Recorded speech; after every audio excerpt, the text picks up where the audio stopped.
evening, everyone. Last week we had a past member of the board passed away. We learned Carol Harbin, so we wanted to have a moment of silence for her.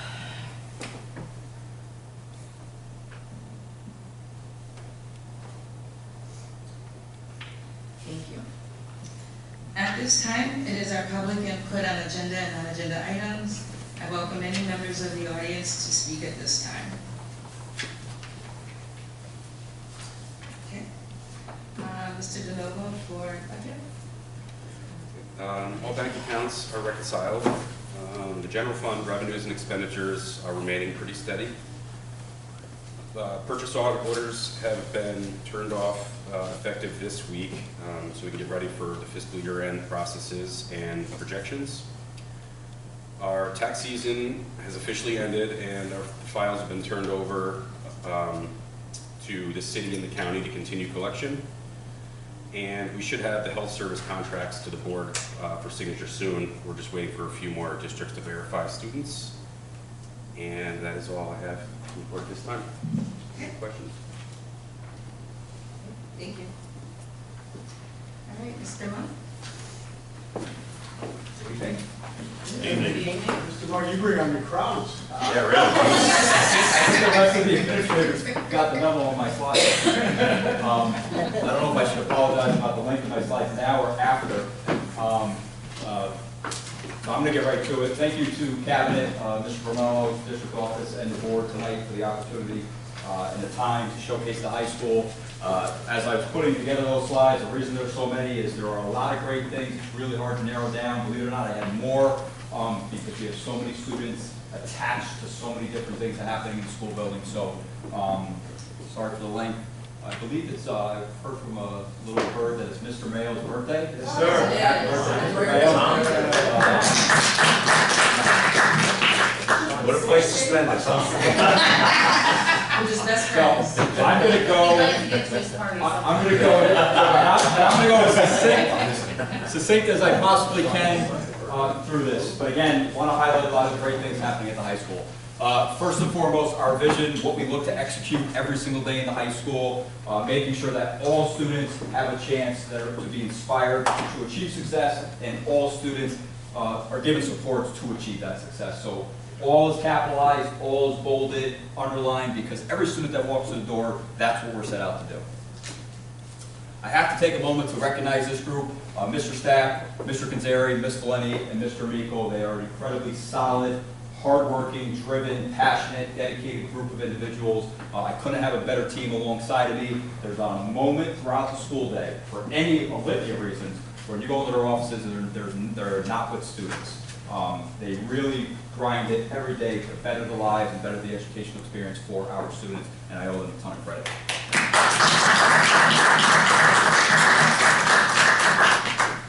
All right, our secretaries, you're probably wondering why are the secretaries on there. Anybody guess the fun fact about what these 6 women have in common? Our 3 guidance office secretaries, Maureen Hughes, Jordan Miner, Tori Valeni, and on the right, our 2 maid office, Megan Hoffmeister and Christy Perez, and then in the middle, my absolutely outstanding executive secretary, Abby Escobalas. What they all have in common. I know. Troy High grad. Troy High graduate. Troy High alum.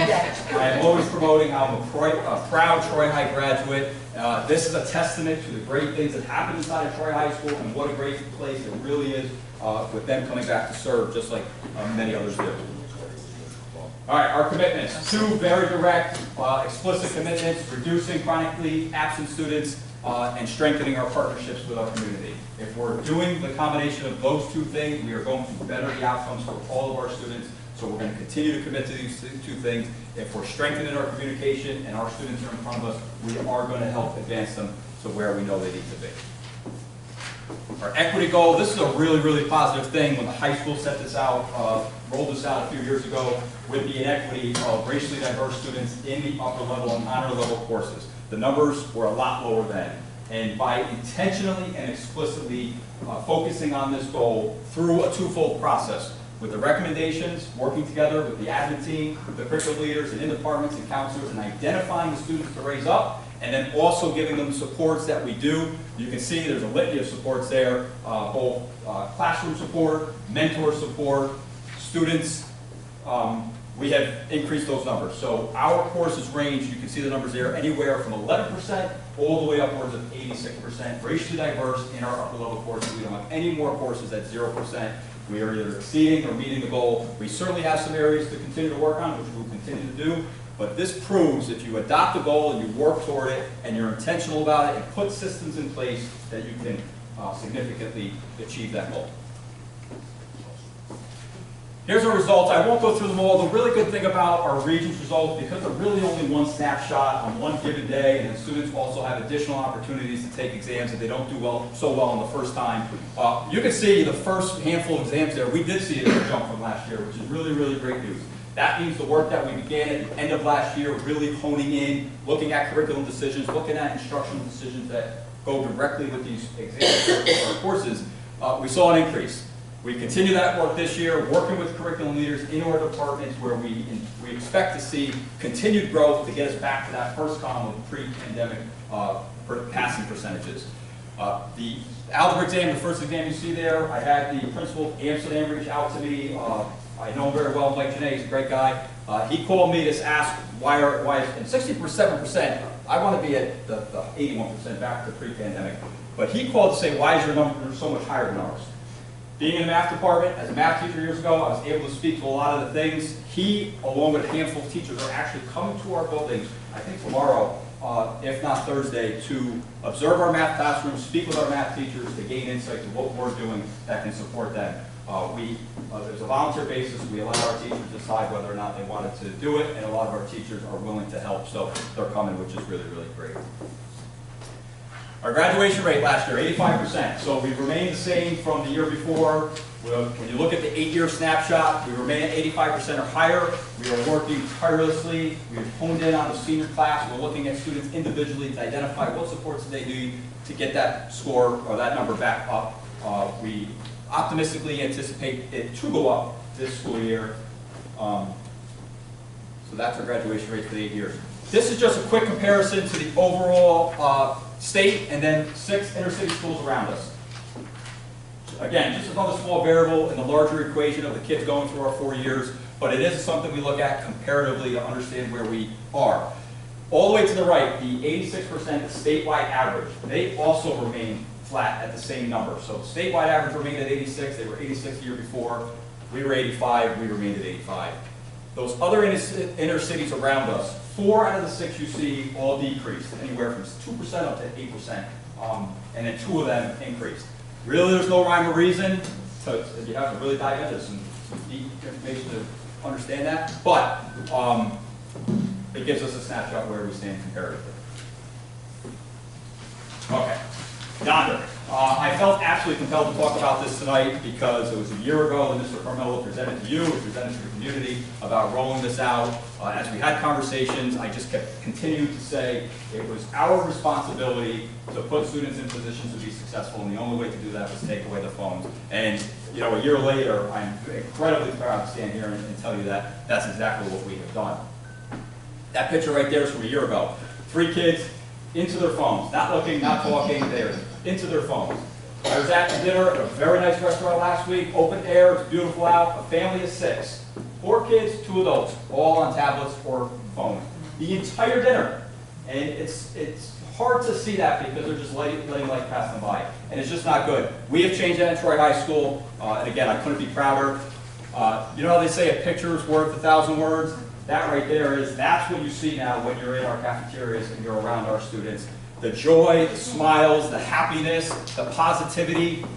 Even if you go in the background, you see the kids in the back, they're talking to each other, their heads are up, they're interacting. That's what you see when you're in the hallways and in the cafeterias. And just again, the smiles and the joy that our kids are now displaying comparative to when they had their phones and they were glued to them. Here's another picture. You can see the headphones, headphones in their ears, and then the phones in their hands, sitting there at the table together. And now this is what you see. Groups of kids packed in, standing, sharing, talking, communicating with each other. Those are the images we now see. This is students waiting for their gym class. As you can see, there's probably about 5 or 6 of them on their phones, just looking down, not talking to each other as their teachers taking attendance. And now when you go into a classroom, that's what you see. You see all their heads up, attentive, focused, paying attention to what's happening around them, it really is night and day. That's what our hallways used to look like before school and during transition. Kids come out of classes, they were, as soon as they came out, on their phone or they're standing at their locker. This is now what you see. Every student's head is up. Students are engaged, they're talking to each other, they're congregating, they're having genuinely positive discussions amongst each other. The second I turned to step back to take that picture, the girls in that group saw what I was doing. They don't get to do that anymore in school, so they immediately turned to get into the picture, and you can see how happy they are. Just standing there talking, conversating, enjoying each other's company, which was not, it happened here and there, but it was not happening to the degree that it is. Our hallways are loud. They genuinely just conversate and talk with each other. Kids are being kids again, and it's really, really been transformational, which is exactly the word I have up there. It's absolutely transformed Troy High School to such a better degree because of these reasons right here. Our classrooms are more engaged, our students are interacting, they're talking, they're raising their hand, they're participating, they're sharing out, they're not shy to interact. Behaviorally, we've seen a significant decrease in social media and cell phone related instances. If you remember last year, Mr. Carmelo mentioned to you how he asked the admin team, what's the percentage of your day that's consumed by major disruptions from cell phones or social media? And the answer across the board was 90%. I asked my team this year, and the answer was completely flipped. We flipped a bit, and it was 10%. Literally, and that might even be a high number. Last year was 9 out of 10 incidences. This year, it might be 1, and that's because it came in from outside the building for something that happened where the kids, for whatever reason. But also, in dealing with those incidences, it's much easier to handle now. It's much easier because they weren't able to go all day back and forth on all these platforms that you and I have no idea what they are. So they haven't had that opportunity, so it's much easier to resolve amongst them. So we've seen significant decreases in our referrals and in our suspensions. Again, night and day, transformational. And one of the biggest pieces is the social, emotional status of our students. Again, I can't stress how much face-to-face interaction they have, how much they're talking in the hallways, how loud our hallways are, our cafeterias are. The students are engaging and talking and interacting with each other. They're building their social connections and their skills amongst each other again. Skills that, again, walking out and not ever talking with somebody, you're just lacking those skills. I put up there less tension. There's just a vibe, a feel of tension when students were just with their phone. That's gone because they're not getting their notifications, they're not waiting for the next thing, or they're not dealing with something where they have an issue with somebody. So it's really just overall created an incredibly positive school culture socially amongst them. Here's what they say. I'm going to read through these. I guess I'll skip through some of them. But I asked them, I just kind of kept it vague, and I said, you know, without your phone, how have things been? What do you think? And I kept it that vague, so I could just kind of, this is all what they said to me verbatim. You know, they're engaged more with their friends. They're willing to share in class. Their urge to pick up their phone is gone. They're more focused on what is going on. Now they're forced to speak up. They're less shy. They're not on edge. They're raising their hands, and they're not afraid to interact. Last year, people just walked up with their head down in the hallway. Now you can actually see them interact. That's from our students. They recognize it, they feel it, we see it, we feel it. And it's really, really, again, transformational what this tool, we call it a tool, what the tool of Yonder has done for us in our building. It's not perfect. We have students that have challenged us, of course. We would expect that. Our kids are brilliant. They put it in their shoe, they put it in their Yeti Stanley Cup. They try everything. But we've got a really solid team. So, and the kids are great. If they get caught, they're really great, and we address all of it. I won't. Here's just again. We say that Yonder is a tool. It's a support. Here's additional supports that we provide in the building. I won't go through all of it. The two things I'll highlight here. That's the second one, the stronger connections. You've heard all the other principals talk about it this year. That has been incredibly impactful in the school building. We have over 140 students that are attached to a faculty member of the building, that giving them direct support, direct mentorship, direct academic support throughout the school year. Huge thank you to Julie Curd for getting us that grant. It's been very helpful. And then the fourth one down, freshman literacy. I talked to Dr. Watson about this at the end of last year, this idea we needed to create a course at the freshman level that kind of went back to the basics of targeted literacy instruction, providing honed-in instruction to students on the basic concepts of literacy: phonics, phonemic awareness, fluency, vocabulary, comprehension. just identifying those areas for students and providing them small group instruction and targeted instruction. And as we've seen a lot of progress this far. We have also heard from the elementary principals about the iReady program that has also been another tool for individualized instruction, progress monitoring, providing data and feedback where students stand, and then giving them targeted and individualized support. We're going to roll that out into that course at the end of this year and into next year to really track how we're doing there. So really, really great supports that we're providing our students to just continue to increase their success. Journalism, I won't speak too much on this just because you're all very familiar with this. This program has been absolutely incredible in the high school. It has really, you see it, I have in bold there, created a positive and inclusive culture in Troy High School. Everyone is so familiar with what goes on with this program. It's gaining more and more traction every year, and the students just enjoy themselves when they're interacting. They're respectful, they're polite, and they interact in such positive ways, and they come up with some really, really creative ideas to capture news stories. You can see that all the pictures on the bottom, those are from the Journalism Club. Those students are smiling, they're happy, they're enjoying themselves, they're working hard with their teacher. It's just a really, really great program that continues to expand. The bottom note there, Journalism 2, or Journal 2 and Communication, if we're pending right now with Hudson Valley. That'll be a college level course offered next year that'll continue to expand this. Regeneron, this is a huge program for us, incredible partnership that we have with them. We're the only high school that's been afforded this opportunity with them. They're a really, really great company. We have 4 cohorts of kids, 9 through 12, anywhere from 16 kids in the cohort up to 25 that participate in this every week after school on Tuesdays. Project-based, hands-on learning that they are doing with mentors. And then going on site visits to Regeneron and other institutions and businesses throughout the capital region throughout the school year, where they're gaining exposure, which you're going to hear me talk about a little bit, of real-world practical careers. The really great thing about this, Regeneron doesn't want to just call quits when our seniors graduate. They want to continue working with them as they go through college. So Regeneron is going to keep in touch with them so that they can continue to provide them support for tuition, books, supplies. At the end of this year, the kids just found out their gift of the program at the end of the year. Regeneron is going to buy them either a Windows laptop or a MacBook as a gift. Kids are incredibly excited. They just found out. And not only are they going to do that, but they're also willing to purchase any programming that the kids need for their particular majors to put on those PCs. It's really incredible what they're doing. It really is awesome. And then they'll continue to keep that connection where if the students so choose to partake in an internship or gain an entry-level position, they have a leg up with this company. So really, really great partnership we have here. Smart Scholars Programming, I think you've heard us talk about this in the past. This is the 4th year of this program.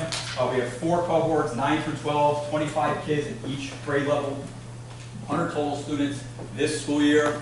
This program affords students the opportunity to take up to 31 Hudson Valley credits paid for in full. They don't pay a penny. They gradually take college courses and eventually do take them on Hudson Valley's campus as their juniors and seniors. This year, we have students being bused. They do part of their day at Troy High, part of their day at Hudson Valley, and they're sitting on Hudson Valley's campus in college courses with college professors taking classes. It's a really, really neat program. It continues to get better every year.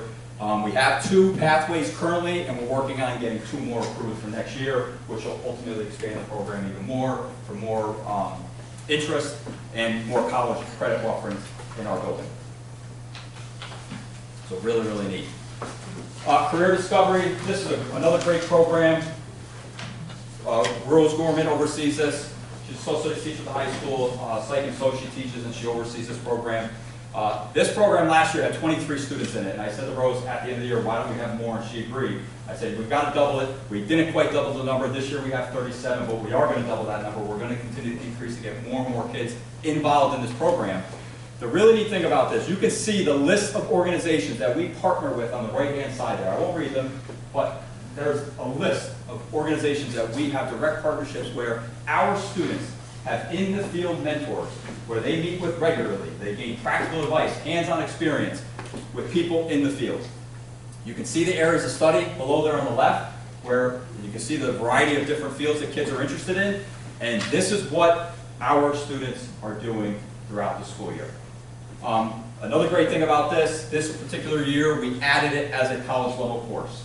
So we're going to continue to figure out ways to add additional courses from what we already offer. So we were able to do that this year. So this is going to continue to just increase and strengthen as years go on. I put College and Career Ready up there because these continue to be the offerings. We currently offer 19 college courses and 7 AP courses at the high school, so kids can graduate, and they do, with a great deal of college level courses, and with those pending that I just spoke about, it's only going to continue to increase. The bottom left there are our current New Vision programs. You see where our kids are participating in college level, college project-based learning, and then on the right-hand side you see all the QuestStar programs that they offer. Now, the really neat thing about what you see on that slide there is our students participate in every single one of those programs. So it's not just a list of offerings at QuestStar or New Visions. Those are programs that we have students involved in right now as we speak. So it's really, really neat because you can see the variety of different offerings that our students are gaining experience in. Just more additional opportunities that we have brought into the building. These are just really, really neat experiences, so didn't want to leave this off. Over to the left, a famous cartoonist came in to speak. He spent a few days with our art department, into different classes, did some different projects with kids, gave them some insight into his experience. The guy you see in the middle, Rick Mastracchio, astronaut, he actually had quite a bit more experience than what I have listed there, but you can see he was in space for over 227 days. He came in, spoke to a whole bunch of kids. We were able to identify the kids that were interested in that based on the college and career Naviance interest surveys that we do at the beginning of the year. So we were able to pull those kids in. We have a senior that after she left that presentation, she's majoring in next year environmental engineering. And after this presentation, she went down to her counselor and said she was going to change to aerospace. So you never know how one of these opportunities or experiences are going to ignite something for a student and really get them in the pathway in their niche for their career. Over here to the right, Glenn Mayer, New York State Labor's Union, he did a great job for those students that are you see sitting there. You can see how attentive they are. And he went through A to Z with apprenticeships and opportunities that are out there. And you can see what he told the kids at the bottom: work hard, show up on time, and get along with your colleagues, and you will be successful. I mostly agree with him. Two seniors. A little bit more, but that's the start. Two seniors got offered positions pending graduation. And For apprenticeships, right? Is that back here in the QuestStar program? No, that was just from that presentation. From him? Them applying. Oh, from applying from that Pending them presentation. graduating and doing which they will, and getting their driver's license, they're going to be offered apprenticeship entry-level positions in the laborers union. So, And you're going to see some more, but when you talk about being college and career ready, you can see all the opportunities that we're striving to provide our kids every day. Here's some more exposure to college and career ready stuff. This Faces of Medicine Albany Medical Center was a really neat opportunity for a handful of our kids that were willing to go and participated through the Saturdays of March. They had to give up their Saturdays to go. They did some really, really neat things in this program. You can see what I have there. It was hands-on simulated medical procedures that they were able to conduct. They dissected a cow's eyeball, which is odd, but they did. And I think what you see in those images is them dissecting a squid. So they were able to get this hands-on real experience, which is really neat. They had an opportunity to meet and engage with several different professionals, medical doctors, CEOs that came in and presented to them and engaged with them. So it was a really neat opportunity. They did some really great stuff there. I don't have pictures of it, but our RPI STEM program, we have students participating where they are conducting, as we speak, on Saturdays throughout the entire school year, paid research-based research. So, and they're getting paid a stipend to do it through RPI. So it's really, really neat. They're going to present their findings in June at a symposium, which is really cool. And then on the bottom you see there, our kids had the opportunity to go on a field trip to Amazon. You can see how happy they are. They had a really great time. They came back and said a lot of positive things. As they walked through the building with their vests on, we all asked if they were going to go out in the traffic. They didn't like that. But they got some hands-on, just literal experience with people in the workforce. How does Amazon work? What are the logistics behind it? What are the entry-level and upper-level positions that you can gain by working there? They really came back with some really great stuff from that company. Some of this we've already talked about, so I won't go through it too in depth. But again, just experiences that our kids are doing outside of the school building, not just, you know, going to 8:15 to 3:15 school day. They're out there experiencing. They got first hands-on experience. I see what politics was like when they went to the governor for 28 minutes. So they had a lot of questions after that, which were great. Over to the top right, you see a group of our students at the Capitol. That's the $1 Million Staircase, where they lobby bills that were backed for greener schools and greener environment. They were in conjunction with 700 other students throughout the state. So that was a pretty neat experience. The girls on the bottom there, they did a leadership conference with student councils throughout the Capital Region with several other suburban schools. They came back thrilled with different ideas to just build a different culture, bring a different culture to the tri-school. When they came back, they came straight to my office, and the first idea they had was doing a spring pep rally. We do a fall, we do a winter, we've never done spring, so this year we're doing our first spring pep rally to bring out the spring sports teams and kind of conclude the school year with a pep rally, and they've organized all of it. So they're really, really excited about that. Some people might have a pie in the face. I hear that's an activity. It will certainly not be me. But I hear that's on the table. I actually think, if I remember, I think what they said is all 4 of them are up, and the students are going to vote for 2. It's going to be interesting. What day is that? This Thursday. This Thursday, 9th period in the gym. It's going to be fun. I think you would raise part. Yeah. There we go. Raise some money. Last one is the Siena Youth Leadership Conference. This is a great conference. Our students go to these conferences and they participate, they speak up, they advocate, and they come back with some really genuinely great ideas. And you can see what that was about there. Students are just, again, out there experiencing some really, really great stuff. I probably could do an entire presentation on performing arts and arts. These guys are absolutely killing in our building. Some of this we've seen on the website, or we've talked about it. Our performing arts, you can see the list there, and I don't think I have everything. They continue to participate in every possible performance that they can get outside of our own school district. That's the Albany Concourse they're performing, and then the top right is when we were at the Board of Regents State Ed building back in December, so our kids are performing and doing an excellent job. They continue to increase their participation throughout the Capital Region. And then the art exhibitions. I feel like almost every week or every other week, our art programming is putting out yet another thing that they are doing and they are accomplishing. It's absolutely incredible. Our students are participating in regional, statewide events where they're doing exhibitions, they're doing galleries, and they're just showcasing their talent. It's actually incredible. You can see there, out of 526 pieces that were submitted to the Albany Center Gallery, they selected 138. Out of those 138, 7 of them are from our students. So it's really, really neat. And then out of those 138, the final products were 18. And out of those 18, one of our students was selected. So really, really cool opportunities for our students. There, you see at the bottom, that's a Troy Farmers Market down at the atrium if you're down there on Saturdays. That artwork you see there is designed by one of our seniors and then painted by our art club and art students and our art teachers. They did a really phenomenal job with that.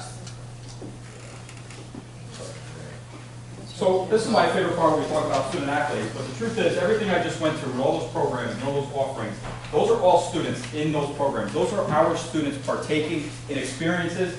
Last time when I presented, last April, I think I was 8 days in, back at the high school, I finished by saying experiences, exposures, and opportunities. And that's what we really try to showcase here tonight is all the experiences our students are getting, the exposure that they're getting to college and career and trades ready, and the opportunities that we're striving to provide them. So it's everything I just discussed, and then here's a handful of different specific accolades for students. Finn Fraunhofer, say that 10 times fast. He was the second student to fly that plane. So back in, I think it was November, there was a student, she made the news, I think her name was Ava. She was the first student to fly in the Aviation Hudson program, fly a solo flight. He then flew his first solo flight 2 days later, so she got the news story, he didn't, but it's not about that. He did a great job. This kid, that week that he did that, I think he got his driver's license the same week. But he's flying a plane, and he's accomplishing a lot. I actually have a video of him landing his plane, and it's actually super, super cool. So that's a great thing we're offering our kids. And then you can see the Questar stuff. Our kids participate with their hands-on practical competitions where they have to demonstrate their talent, demonstrate their learning, and project-based stuff. This student here is the Chad Castle, you see there, the HVAC third place. I have no idea what any of those tools are. And he's just absolutely killing it in the program. And then this week, as we speak this week, we have several students participating out in Syracuse at the culinary statewide competition. So we're eager to see those results. So again, there's a lot of great things our kids are doing. Some more student accolades. Adil Hamed, she has a full ride to MIT, full scholarship, and she's going for chemical biology. I have no idea what that even entails. Surya Thiagarajan, she has a half ride to Cornell, studying computer science. Dimitrios Skordos, 6-week MIT summer program is pending, but we believe, based on what he submitted, he's going to get in. Adil actually did that program last summer. National Merit Scholarship. Look at those numbers. PSAT scores, national database, 1.3 million entrants, and we have 2 students that have qualified among 50,000, which was among the 1.3 million. So really, really talented group of kids we have, Dimitrios and Madeline. So we're eager to find out those final results. They should be out this coming month, later this month or early next month. And then our ELP, we're waiting on those. For some reason, a lot of these results, last year this time, we had all the results. Some things are still pending, but those 2 students you see there, Trinity and X, pending ELP for those 2 schools. Here's just a handful of different things. Izzy Strang, Youth Leadership Award. She's a 10th grader who's an absolute leader in our school building.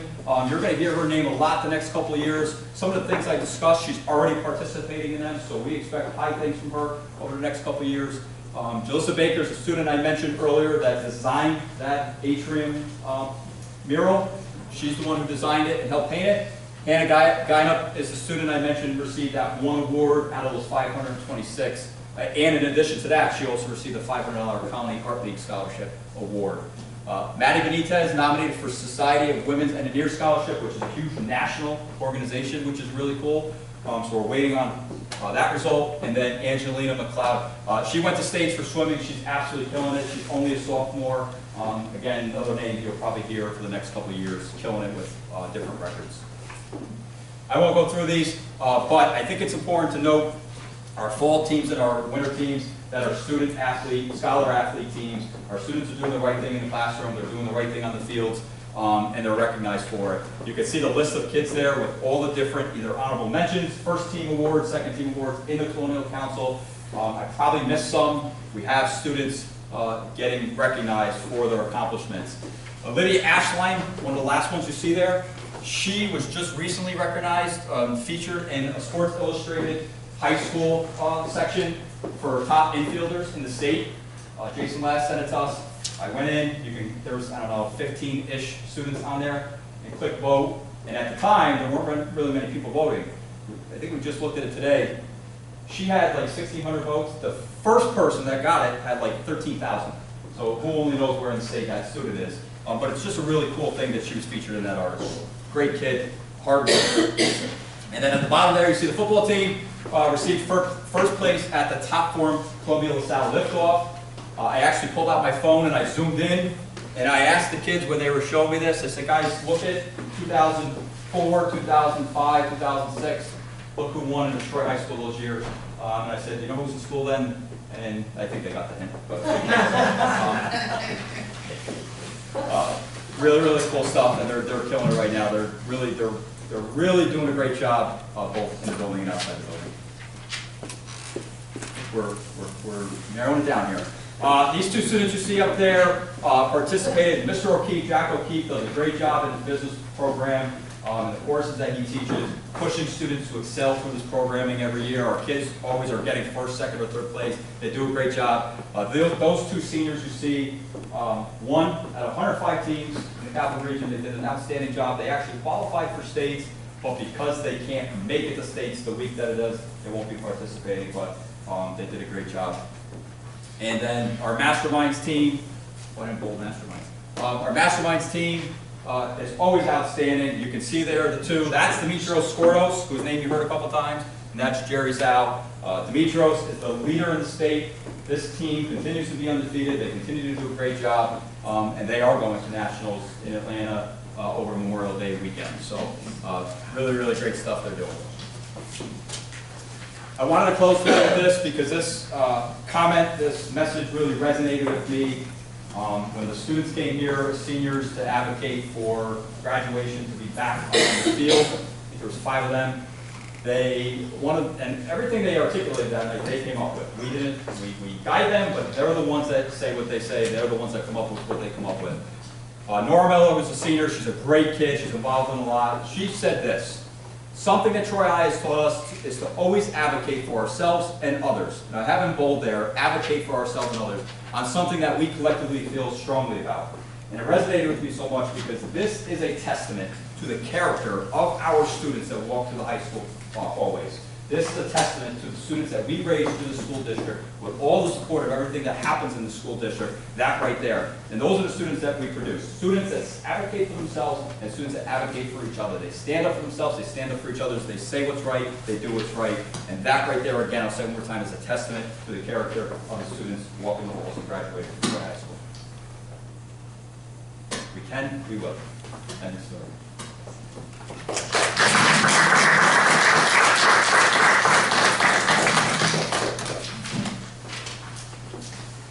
Nice job, Mr. Monk. Anyone have any questions? Josh, just a question for me. On the college and career ready exposure stuff, how are parents and guardians notice, like, do you feel like there's enough students that are partaking in that? Is it mandatory? How's the awareness getting out? How do we get more students involved if they're not? So we'll typically send out the parent store messages, which Yeah. is just a notice flash where they get informed about what's going on. And then anything like that that happens, we call the kids down, we give them information, and we have them bring it home. So it's really a twofold process. We try to send it out on parent square, what's going on, and then any kids that are interested in it, or any kids that we think could be participating in it. But some of the programs you saw up there, like the CDE, for example, we go into classrooms and we present what we're going to offer them and what they have the opportunity to do, and then we explain it all, and then it's on them to go home, bring it home, and say, here we go, this is what is offered to us. And then again, we follow up and try to parent square it out so that it's communicated. When we have different informational nights, there's a handful of things that I talk about. We try to present those things with families that are in, Yeah. so that they're familiar with what we're offering. Nice. All right. Okay, thank you. All right, Mr. Mello. Great job, Mr. Monk. Oh, thank you.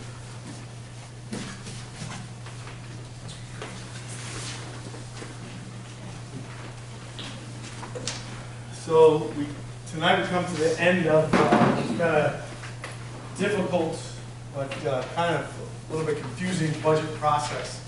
But we had to come to an end, so we had to make some choices, even though we don't have all the information yet.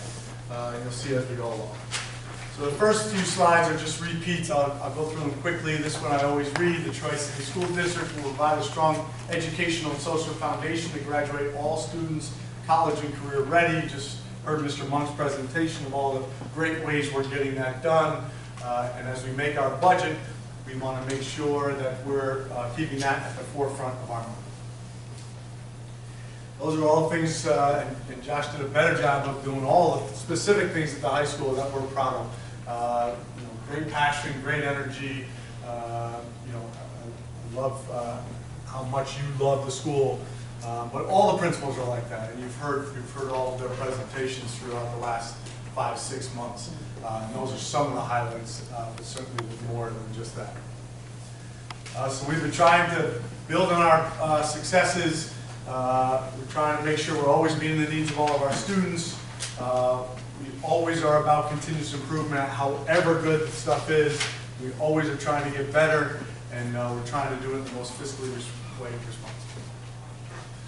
Those are the two lenses that we're looking through. We want to be educationally sound so that mission and vision are happening, but be fiscally responsible, good stewards of the taxpayers' money. So in draft 2 slide, we left off with that, right? So the governor put her executive proposal out in January. She gave a 2% minimum increase to all districts. That's where we were. We weren't happy with that. We did a lot of advocating. Assemblyman McDonald was here. We talked to him regularly, continue to talk to him regularly. Actually got an email from him today. The Senate and Assembly both added to the governor's 2%, so we were counting on some movement from that. And then some other things that happened there with the foundation aid, and then this is Ms. Carey's creation. They didn't agree, right? So the state budget's supposed to be done April 1st. There have been times when it's April 3rd, April 4th, even 7th or 8th. Mr. Hotel and I were looking today. Really, the last time we had to approve a school budget without knowing the foundation aid and the aid numbers from the state was 2004, we decided, right? 5. Yes, 2010, it was very late, but We had the runs, right? So 2010, it was in August that it wasn't approved to, but they had given us the educational runs to make our decisions. So going back to 04, 05, Governor Pataki, right, we said, at that point, was the last time where we really are just, I mean, we're not guessing because we have the executive proposal, but almost always over the last 20 years, that number has been moved up once the final budget is decided between the Assembly, the Senate, and the governor. So it's not a great position to be in. And so there's a little bit of guessing involved. Remember when we were here going through draft 2, we had a gap of about 2.8 million. We were talking about some reserve usage. We were talking about a tax levy increase, a moderate one, and then we were talking about hopefully getting about 600,000 more in the final state budget. So we have some corrections that we have to do because of where we stand. So I think last time, and I put it in the email, I think we were really settling in on 1.75. I think it's a good number. We originally started this, the original draft had 0 in there, but we were thinking 2. Our gap is 257. But after, I think Tom was the one that originally brought it up, I think there is some benefit to being under 2. And so I think 175 is a nice number. It gives us an extra 660 some odd thousand in revenues, which is a good thing, obviously. And it's a moderate increase for our taxpayers. I mean, remember the last 4 years we've been 0, so I hope at 1.75 with our history, it's something that's palatable for all the taxpayers. It only accounts to a little over $5 per month. So I think when you put it in those terms, I think hopefully you'll know better than me, but hopefully that's something that we'll be able to sell. That's the little history of our tax cap, right? So again, there's the last 4 years at zeros. And then the other thing that I always say is the last 9 years, it's a total of less than 5% increase over those last 9 years. So we're talking about a 0.5% a year average from 2016-17 on through today. If we're at the 175, again, that helps close the gap a little bit. That was our draft 1, just kind of going through. At that time, we had a $4.1 million gap. Then we had some changes. Those were the positions that Cabinet and the administration and I looked through. Remember, at that time, we were saying that we're still planning and hoping for no layoffs due to the budget. We had identified about 8 elementary positions, 2 special eds that were unfilled, still are unfilled now, so we're going to cut those through attrition. 1 instructional coach who left recently, we'll keep that unfilled. 3 social workers that we're able to switch our funding source to one of our special ed grants. And so that savings at that time was a little less than 1.3 million. And I think everyone knows by now the attrition plan that we'll put in place will be a fairly strict one. I mean, there will be positions that we have to fill. I think I've used some examples before. We only have 1 physics teacher. If the physics teacher decides to leave, we will hire a new physics teacher. But every position that happens that somebody retires or resigns or leaves for whatever reason, we will review them all to make sure it's something that we definitely need to replace. And certainly at the elementary level, as people leave, those will be positions that we do have some room and will not be replacing.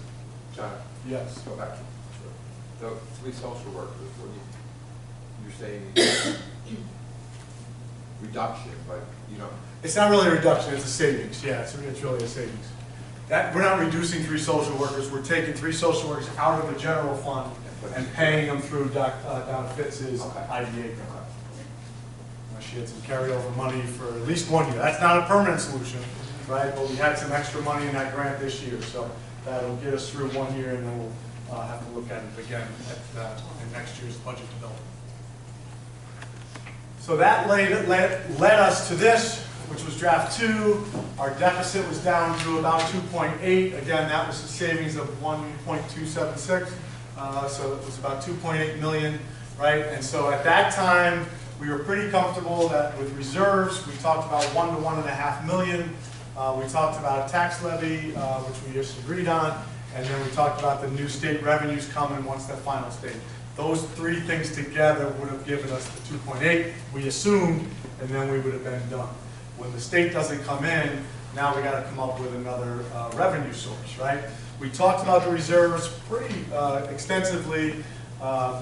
Remember, reserves are one-time revenues that you don't typically want to pay recurring costs with, right?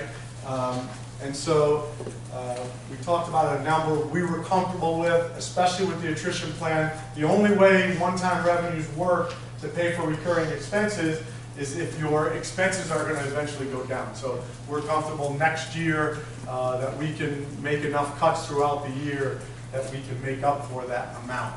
And when Adam DeNovo was given his report, we froze spending, give me the date. Friday? Good Friday. Yeah. So that's not the date, but April 18th. Thank you, April 18th. Good Friday. So that allows us to start taking a look, free spending. That doesn't mean we can't still get stuff, but we have to encumber the money and really plan ahead for it. And so it really helps the business office plan for what's left. And so in doing that and getting a good look ahead, again, I've talked about Adam and his department before. I mean, they're really great at what they do. And so we're going to be able to make up those revenues with the last thing on that slide, which will add an additional $600,000 in appropriated fund balances. Very similar to reserves. Appropriated fund balance, again, is one-time revenue, so you don't really want to spend a lot. It's like using your savings account and your own personal money to pay your car payment. Eventually you run out of money, right? That's not good fiscal practice. But in times where things we're in right now, sometimes you don't have any choice. And it works if those bottom 2 numbers now, 1.5 million in reserves and an additional 600,000 appropriated fund balance, we have to make sure that we're doing a good job keeping track of expenses next year, and through our attrition plan, we'll get some of that back. We also could get some of that back right away if that comes through, right?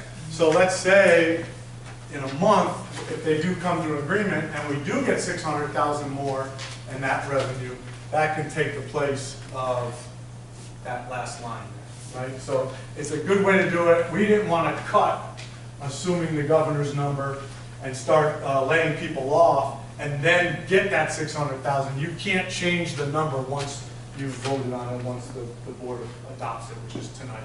So we made a strategic decision to add that with the understanding that we'll either get it back or we'll be cautious and conservative next year in our expenses.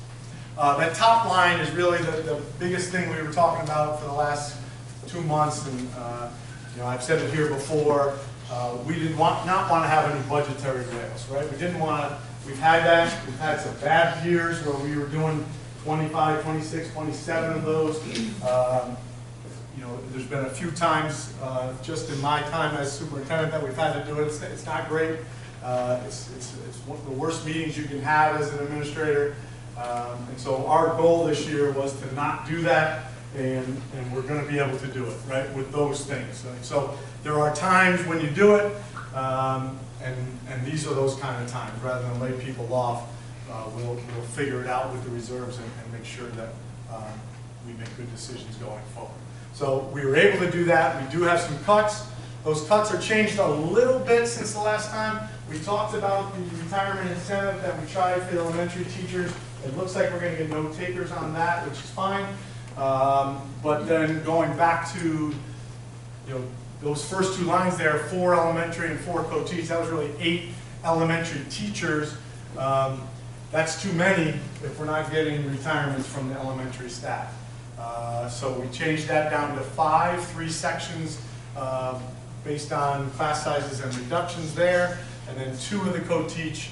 One of those is already unfilled, and so those 5 from 8, we were able to do that 2 ways. One was we had a nurse retire, and Sacred Heart and Susan Odell closed, so we don't need that nurse position, so that was another attrition one, so that worked. And then the breakage in salary, so we had 8 retirements this year, 4 teachers, 4 TAs, that weren't part of the retirement incentive, but just normal retirements. And then you always get some breakage in salary. Somebody retires at the highest step, and you bring somebody in at a lower step. You save money for each one of those. So that was about $200,000 in savings. So with the nurse added and the $200,000 with that salary, it made up for those 3 elementary teachers that we ended up not cutting and keeping in there. And then with the 1.75, it gives us that additional revenue. So that slide ends up lowering the draft 2 number, the 142, 439, 843 in the middle of that page, which was our draft 2 budget. It lowers it by 79,000 with all of that taken into account. Gives us a final budget of 142, 360, 820. Remember, that includes the transfer to capital of that small city outlay. Questions?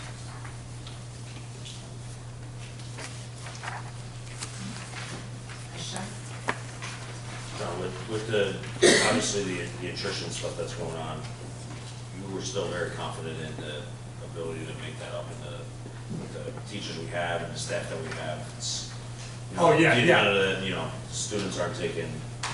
Yeah, you're not talking about making up the money next year. You're No, talking I'm just talking about can just we the do work. without Yeah, those right, teachers? right, yeah. Yeah, so can you just talk on that? yeah, let's talk a little bit more about it. So I'll go from the bottom. The nurse I just said. So the nurse the nurse that actually retired, doesn't have to be that one, but it happens to be that one, was at Sacred Heart. So Sacred Heart and Susan O'Dell are closing. We have a half nurse go to each place. So that's an easy attrition. So that's not somebody losing their job. That's a nurse that's retiring and we don't have to fill it. So that's a full savings of that position. The 3 social workers, we're keeping those 3 social workers. That goes back to Tom's question. That's just a different funding source. The instructional coach, so this past year, it was only 1 year we did that, right? We had 3? Yeah. So we had 3 at school 2 years ago. This past year, we ended up taking that 3rd one and splitting them between 2 and Carroll Hill, because Carroll Hill got identified as a targeted school. So there were 2 in all our schools at the elementary level, and then Carroll Hill and school 2 split a 3rd one. And so that one of those at Carroll Hill left us about a month ago. And so now they have the same as everybody else. They just all have 2 now. So we can do without that. And the 2 special eds have been unfilled all year, right, Ms. Fitz? So that's not going to hurt us because those were already unfilled. They were still in the budget. We were still trying to fill them. There's just nobody out there. So we'll continue to make do the way we've been. And then the co-teachers, I mean, you know how that co-teach position has worked, and it's worked great for us at the elementary. I mean, those principals will tell you how impactful that's been for kids. Remember, that's 2 teachers in a classroom, individual attention, targeted attention for all the students. So one of those is unfilled right now. The other one, as we lose, and that's just now you have 1 teacher, and our class sizes are really still pretty low. And then the other 3 are based on class sizes, and I said the last time, even those reductions, those particular classes that had reductions still are 18 or below as a class. So it's a good question, but I think we're in a good place. And again, none of those people, none of those positions are people who are losing their jobs. Yeah, right. And that's the biggest part of that. Those are positions that are going to go away. but everybody that's currently working in any of those is going to still have a job. Nice, thank you. Yep. Other questions? And that's the number that'll be on the agenda. Right? Okay. Thank you. Oh, we're at that. So our public hearing will be May 7th. And that typically also we meet the candidates, but right now we probably won't have that. We only have 3 for free. And then all the community meetings have been scheduled. Thank you, Teresa. There they all are. And that's on our agenda too, and it'll be on our website if people want to get to those meetings. I'll just say lastly, John and Adam, I mean, you guys work this stuff without numbers in the state budget, right? So just kudos to you guys for working the magic and making sure that we can keep the teachers that we have, no layoffs. Like, you guys did a good job. Thank you, I appreciate that. And going back to Matt's idea, we are doing that. We're working on a short video that we can put out for people that can't get to any of those things. Not done yet, but I'm working on it. Nice. Thank you. Thank you, Mr. Carmel.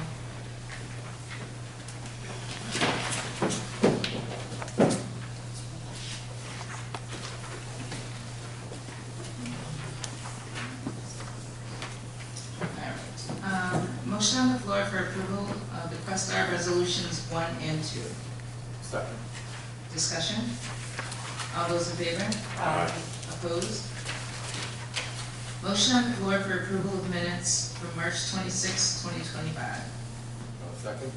Discussion? All those in favor? Aye. Opposed? Superintendent recommendation, human resources, staff matters.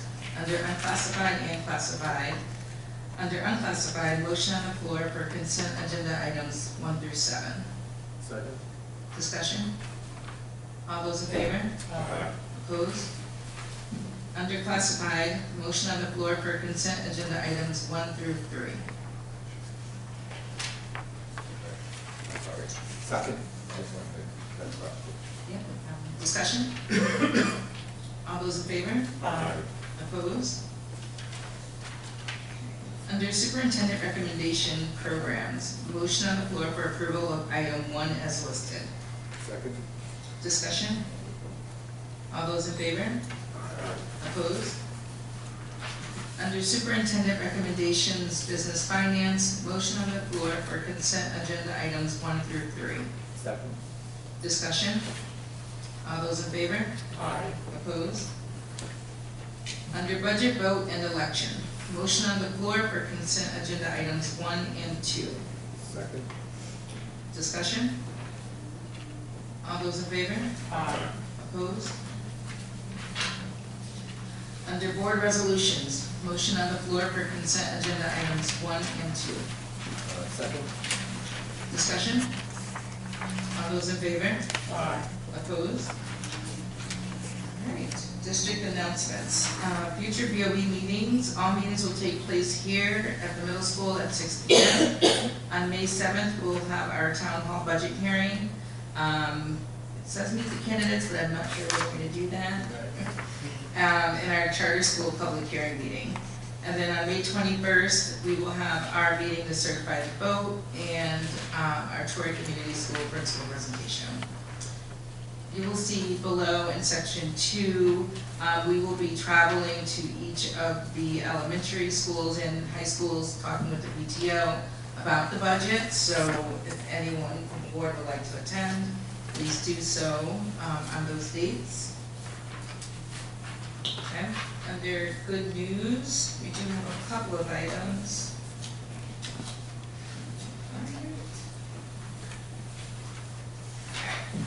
Troy High varsity golfers Peter Ryan, Joey Degnan, and Kane Bean helped officially open Fair Park Golf Course with the first drives of the day alongside Mayor Carmela Mantello last Wednesday. It was chilly, but a great start to represent Troy. This morning, School 16 held its annual Earth Day cleanup organized by the PTA. Fifth graders, students kicked off the day by planting flowers and picking up litter around the school grounds. A big thank you to the PTA for their continued support and to our hardworking students for keeping their school looking great. And Troy Celebrate the Arts exhibition opens tomorrow at the Arts Center of the Capital Region.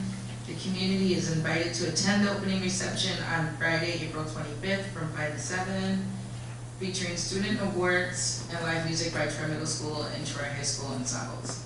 The exhibition, which runs through May 14th, showcases outstanding visual and performing arts from students at every school. Anyone else have any news they want to share? You want to call on people like you? I think Josh shared enough. I think Josh shared a Not lot. many out there today. I'll just, may I? Yeah, definitely. Today's the first day back after spring break. If you noticed, the work in the south lot for the new tech wing has begun. Oh, nice. Mr. Monk and I were in conversation a couple of times today. No egregious parking issues. Things went pretty smoothly, so that's good to hear that everyone did a nice job. And that'll be That's great. open, that'll be for the next 2 months, and then it'll be opening in the fall of 26. Yeah. That'd be good. All right, so a motion on the floor to re-enter into executive session for the purpose of conducting a grievance hearing pursuant to Article 15 of the CBA with UPSEU. Invited in will be Ms. Erin Brady Parent, Mr. Carmelo, Dr. Watson, Mr. Hoteling, and Mr. Massey. All those in favor? Aye. Thank you.